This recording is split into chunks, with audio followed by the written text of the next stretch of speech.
창세기에서 보여지는 이 에덴의 모습은 모든 것이 풍요로워 보이고 어떠한 문제도 발생하지 않을 것처럼 보여집니다. 소위 완벽해 보여지는 완벽하게 여겨지는 이 에덴에서 아담은 문제를 만나게 됩니다. 하나님께서 동산의 모든 열매는 먹어도 된다고 허용을 하셨어요. 그런데 동산 중앙에 있는 그 나무 열매만큼은 절대 먹어서는 안 된다고 말씀을 하셨는데 아담이 이 열매를 먹은 것입니다. 창조주이신 하나님과 피조물인 인간 사이에 세워진 첫 번째 규칙이에요. 그리고 유일한 하나의 규칙이었습니다. 그런데 아담이 깨뜨린 것입니다. 모든 것을 다 허용하시고 한 가지만 지키면 되는 거예요. 그런데 인간은 한 가지의 약속도 지켜내지 못하는 것을 보게 됩니다. 일단 법적으로 규칙을 위반한 사람은 죄인이 됩니다. 아담이 열매를 먹고 난 후에 눈이 밝아졌다 그랬어요. 그리고 자신의 벌거벗은 몸을 보게 되었다. 그때 알게 되었다 그랬습니다. 그리고 한 행동이 무엇입니까? 나뭇잎으로 자신의 수치를 가리는 거예요. 부끄럽습니다. 죄를, 그 규칙을 어기고 나니까 그 마음에 부끄러움이 일어나고 두려움이 일어났습니다. 그런 상태에 있는 아담을 하나님이 찾으시죠. 여호와 하나님이 아담을 부르시면서 그에게 이렇게 말씀하십니다. 아담아, 어디 있느냐? 너 지금 어디 있니? 그래요. 여러분, 이 하나님께서 아담을 부르시는, 이 찾으시는 소리가 아담에게 어떻게 들렸겠습니까? 듣기 싫은 소리로 들리겠죠. 피하고 싶은 소리로 들립니다. 듣고 싶지 않는, 반갑지 않는 소리로 분명히 들려졌을 것입니다. 그래서 아담은 자신을 찾으시는 그 하나님의 음성, 그 소리를 듣고 어떻게 했습니까? 나무 뒤로 숨었다 그랬습니다. 나무 뒤로 숨었다. 아담의 마음에 전에 없던 마음이 일어난 거예요. 그 전에 없던 두려움이 생겼습니다. 여러분, 이 두려움이 아담을 어떻게 달라지게 하냐면, 그러니까 달라졌다기보다는 또 다른 아담의 전에 없던 모습을 나타나게 합니다. 아담이 하나님께 이렇게 이야기합니다. 하나님이 내게 주신 여자, 그가 이 나무 열매를 먹게 해서 제가 먹었습니다. 그래요. 그러니까 지금 이렇게 된 것이 누구 때문이라는 것입니까? 네, 그 여자 때문이라는 거예요. 그리고 그 여자는 하나님이 저에게 주신 여자입니다라는 거예요.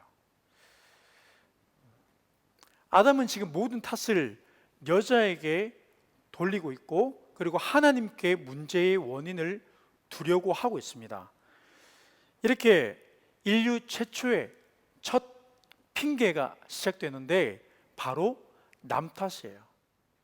예, 하나님, 제가 먹은 것은 사실입니다. 그런데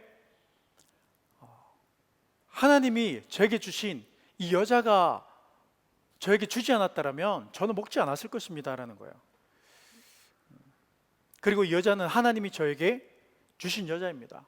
여러분, 하나님, 이 여자가 더 큰 문제 아닙니까? 지금 그러고 있는 거예요. 아담의 이야기를 들으면 자신에게는 전혀 아무런 문제가 없는 것처럼 말을 합니다. 문제가 어디에 있다는 것입니까? 원인을 제공한 여자에게 있다는 것이고, 그리고 하나님께서 저에게 주셨다는 거예요. 자신은 아무런 잘못이 없다는 태도를 보이고 있습니다. 결론적으로 문제가 어디에 있다는 것입니까? 나에게 있는 것이 아니라 나를 찾아오신 하나님이 문제 아닙니까? 그래요. 하나님이 왜 이런 문제를 저에게 두셨습니까? 라는 거예요. 우리가 인생에서 문제를 만날 때에 나타나는 우리의 모습입니다. 왜 내가 이런 아픔을 당하고 내가 이런 수치를 당해야 하는지, 문제에 대한 우리의 태도입니다. 이러한 태도가 먹지 말라고 하신 그 열매를 먹은 것보다 더 큰 문제가 됩니다. 사람이 어떻게 달라집니까? 아니, 전에 없던 우리의 모습이, 그 두려움이 발생할 때 전에 내가 하지 않았던 행동이 나타나게 되고 보여지지 않았던 모습이 보여지게 됩니다. 창세기 22장 23절 말씀해 보면 하나님이 아담에게 여자를 소개해 주십니다. 그때 아담의 반응을 보면 아담이 이르되 이는 내 뼈 중에 뼈요 내 살 중에 살이라 그래요. 그러니까 하나님이 하와를, 그 여자를 처음에 아담에게 데리고 올 때 아담은 첫눈에 반했다 그랬어요. 첫눈에 반할 만큼 너무 좋은 거야. 하나님 너무 감사합니다. 하나님 감사합니다. 우리가 하나님 어떤 일, 우리가 어떤 내가 원하는, 또 생각보다 뜻하지 않게 참 좋은 결과를 얻게 될 때 우리가 참 감사합니다. 근데 그 일들을 통해서 또 어려움이 다가오기도 합니다. 오늘 말씀해 보면 아담은 모든 것이 좋았습니다. 그런데 살다 보니까 여자 때문에 지금 내가 문제를 만나게 된 거고, 지금 여자 때문에 내가 어려움을 겪고 있는 거예요. 그러니까 좋을 때는 하나님이 나를 선하게 아름답게 인도하셨다는 거예요. 그런데 본인에게 어려움이 생기고 문제가 마치 나에게 있는 것처럼 느껴지고 모든 원인이 나에게 있는 것처럼 보여질 때에 어떻습니까? 이 모든 원인을 자신이 아닌 다른 곳에 두려는 이 아담의 모습을 보게 된다는 것입니다. 우리가 다시 처음으로 그 본문 9절의 말씀을 보게 되면 여호와 하나님이 아담을 부르시며 그에게 이르시되 내가 어디 있느냐 이렇게 말씀하십니다. 아담의 입장에서 보면 왜 나를 찾아오시지? 조금 억울해 보일 수도 있습니다. 아니 왜 하나님은 내 이름을 부르시는 거냐? 피하고 싶은 거예요. 제가 문제의 원인, 내 제공자인데 문제의 원인이 쟤한테 있는데 왜 나를 찾아오시지? 왜 나에게 말씀하시지? 우리가 학교 다닐 때 보면 친구들 사이에서 이럴 때 있잖아요. 얘가 먼저 시작했는데 선생님이 나를 부르는 거야. 그럼 너무 억울한 거야. 너무 화가 나는 거죠. 아담의 입장이 아마 그랬을까?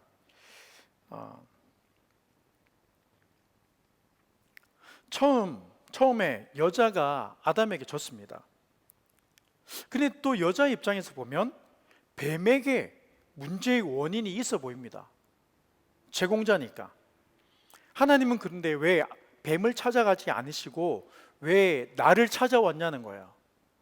아담의 입장에서는 충분히 억울할 수가 있다. 그래서 이런 마음이 드는 거죠. 왜 도대체 나에게 내가 왜 이런 일을 당해야 돼? 내가 이런 수치를 당해야 돼?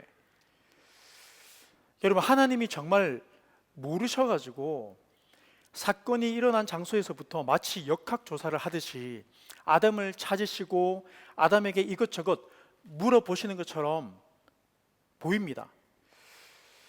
누가 봐도 저 사람이 더 문제인 것처럼 보이는데 하나님 앞에 엎드리면 하나님은 나에게 말씀을 하십니다. 그래서 때로는 엎드리기 싫을 때도 있어요. 저도 그럴 때 있습니다. 엎드림이 왜?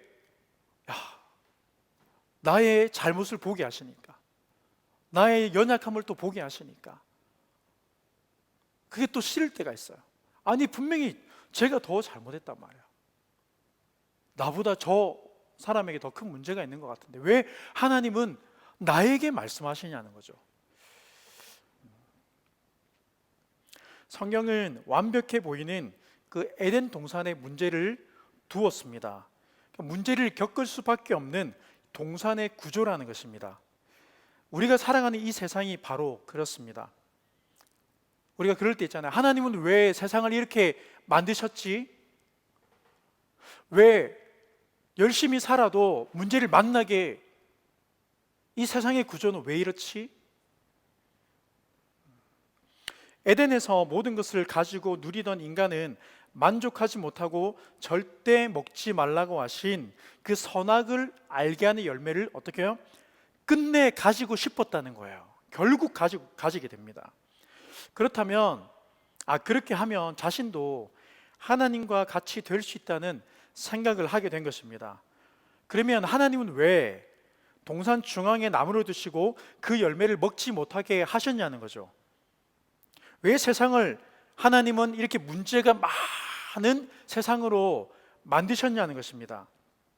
원인 제공을 한 뱀을, 그리고 원인을 제공한 그 뱀을 찾아가지 아니하시고 그 원인 제공자로부터는 그 입장과는 굉장히 멀어 보이는 그 아담을 찾아오셨냐는 겁니다.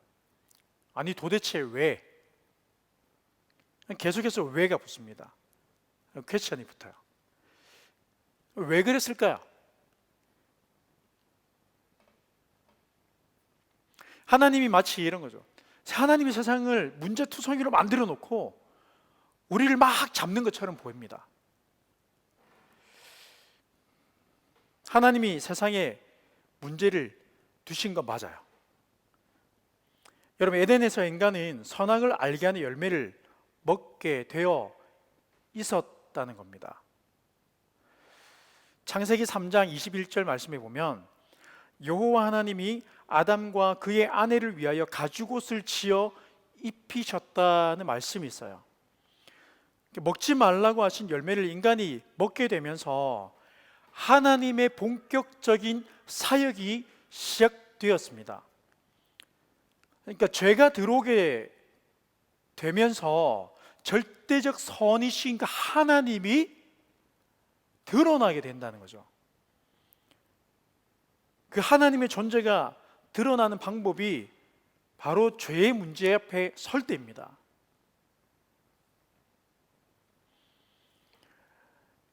하나님이 아담을 찾으시고 부르신 것은 그 문제의 원인을 알고 싶어서가 아니라는 것입니다. 죄를 발견하게 하시고 그 죄의 문제를 인간 스스로 해결할 수 없음을 알게 하시는 거예요. 보게 하시는 거예요. 정말 그 열매는 선악을 알게 하는 열매였습니다. 다시 말해서 하나님의 사랑을 나타내시고 보이기 위함이라는 것입니다. 이것이 하나님만이 하나님이시기 때문에 가능한 일이에요. 그 선을 나타내기 위한 하나님의 방법이고 악이 절대적으로 필요한 논리처럼 그 본래의 하나님의 성품을 보이시기 위한 방법이라는 것입니다. 여러분, 인류 최초의 범죄는 이렇게 아주 작은 사소한 문제처럼 보여지지만 단 하나의 규칙만이 존재하고 있던 그 시대로 볼 때는 엄청난 큰 범죄일 수가 있다는 것이죠. 에덴 동산에 하나님의 절대적 필요성을 동산 중앙에 두신 것입니다. 인간은 어떠한 문제가 발생하면 문제 제기를 다른 곳에 둔다는 것입니다. 그리고 주변 사람들에게 자신을 의롭게 포장하기에 굉장히 능하다는 거예요. 죄가 가지고 있는 속성과 그 죄의 결과로 인해서 인간은 연약한 존재라는 것이 바로 증명이 됩니다. 하나님이 아담을 찾아오신 것은 그 문제를 조사하기 위해서 오신 것이 아니라 그 죄로 인하여서 인간의 연약함을 보게 하시고 그 연약함을 우리가 해결할 수 없다는 것을 깨닫게 하시고 그 연약함을 해결해 주시기 위해서 아담을 부르셨다는 것입니다. 선악을 알게 하는 열매의 역할입니다. 그리고 절대적 선의 등장이 일어난 거예요. 아담은 그때 하나님의 존재가 어떤 존재인지 그 위치가 어떠한지를 깨닫게 됩니다. 이 사건을 통해서 인간은 죄가 무엇인지 알게 되고 스스로 그 죄를 인식하게 됩니다. 그리고 아담이 나뭇잎으로 자신의 그 수치를 가렸던 것처럼 지금의 인간은요, 종교를 만들어서 그 경건에 이루고 싶어 합니다. 그래서 우리가 하나의 잘못을 하면 우리가 그에 상응하는 우리가 어떤 선한 일, 착한 일을 하나 하게 되면 내가 그것으로 어떻게 해요? 위안을 삼는 거예요. 그리고 우리가 어떻게 해요? 나아졌다고 착각을 하게 됩니다. 그런데 종교적 열심으로 그 죄의 문제를 해결할 수 없다는 것을 하나님께서 가죽으로 아담의 수치를 가리셨던 것처럼 예수 그리스도를 통해서 절대적 선이신 하나님이 인류의 죄의 문제를 적극적으로 개입하시고 해결하셨다는 것을 성경을 통해서 우리에게 말씀하고 있는 것입니다. 여러분, 우리는 늘 남 탓을 하며 살아갑니다. 그러니까 표면적으로 탓을 하지 않는 것처럼 또 우리가 하지 않고 정말 넘어가기도 합니다. 그런데 어느 순간에 그 억울함이, 어느 순간에 그 화가 일어나기도 합니다. 남을 탓하지 않으며 살았지만 어느 순간에 내가 누군가를 탓하고 자신을 탓하고 남 탓을 하면서 우리가 살아가게 된다는 것입니다. 늘 다른 곳의 문제를 제기하면서 우리는 늘 나뭇잎으로 수치를 가리려고 하기에 바쁘다는 거예요. 창세기 3장 17절 말씀에 보면 아담에게 이르시되 내가 내 아내의 말을 듣고 내가 내게 먹지 말라 한 그 나무의 열매를 먹었은즉 그랬어요. 그러니까 아담은 하나님의 소리, 그러니까 하나님께서 내게 말씀하신 곳에 마음을 두지 않았고 어떻게 해요? 후에 여자의 말, 내 아내의 말에 마음을 두었다. 그래서 듣게 되었다 그랬어요. 그리고 먹었다. 다른 소리에 마음을 두었다 그랬어요. 아담의 본질적 연약함을 통해서 우리에게 말씀하십니다. 여러분, 세상이 보여주는 이 화려한 것들 속에서 우리는 마음을 두게 됩니다. 그리고 우리는 늘 원인을 다른 곳에 두고 살아갑니다. 인간은 본질적으로 하나님 없이는 문제투성이로 살아갈 수밖에 없습니다.